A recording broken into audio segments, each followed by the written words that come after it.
They're Doug, yeah, here at Planting Fields Arboretum in Oyster Bay, where, we're not far from growing season, right? I mean, March is around the corner, temperatures have been warming up. Now, over the weekend, it felt like winter put its stamp on that, but it's interesting because we've been talking about how warm of a February it's been, and well, we've actually slid out of the top 10 for warmest Februarys on record, but I think we're going to make a strong case for why we should be in the top 10 in the coming days as we're looking at spring-like temperatures to close out the month.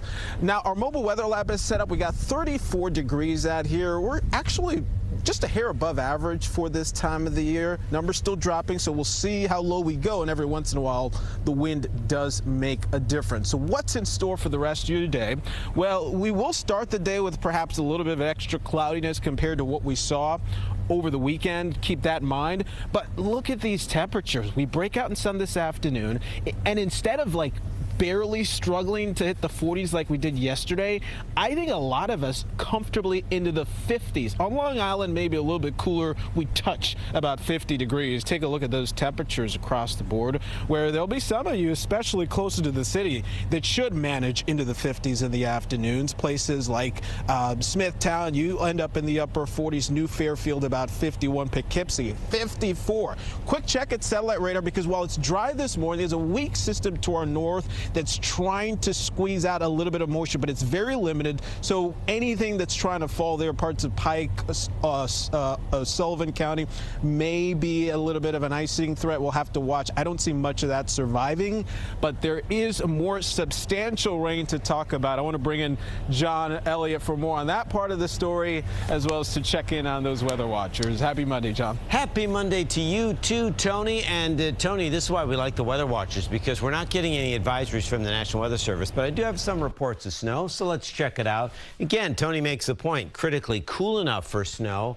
The weather watcher on duty this morning, Stephen Lowry, and he's got a snow shower. Again, it's above freezing. Doesn't have to be at 32 degrees, but you can have it at 33 to 35. And then it's cold enough for snow closer to the city, but we just don't see it happening. If anything, it's just a brief shower before we have the pick of the week. So good morning to Ron and Linda. Appreciate that. We've gone nuts for pistachios. It's National Pistachio Nut Day. It's also Write a Letter to an Elder Day. So obviously I'm the oldest guy in this group. Thanks for that, Bob. Let's check. And I really appreciate this. It's just a lovely weekend view. Cold, but lovely. And look at this. Good old Charlie Hoffman with that amazing eye in the sky. This was the Delaware River Valley over the weekend. Obviously, the winter weather receding, sky's glorious, and you're going to see some major melting this week. And this is what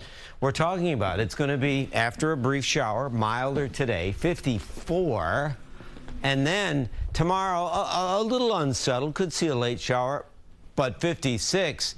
And then when Tony talks about significant chance of rain, that day is Wednesday. Wednesday has it all. First off, probably not tying or breaking records, but still well above normal. That adds to the lift in the atmosphere. And right now it looks like this line holds together. So it's busy in the morning. It's busier in the afternoon. So it's a yellow alert. Why?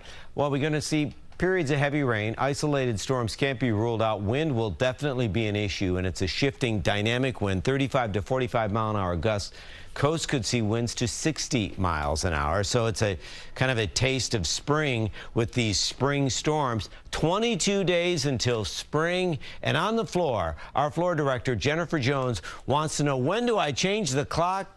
Yeah, it's like 2 weeks, 13 days. So just like that, we've got almost a taste of summer. But come on, who are we kidding? Summer's still 115 days away. Savor the day today and just get the rain gear dusted off, because we are going to see some busy weather by Wednesday.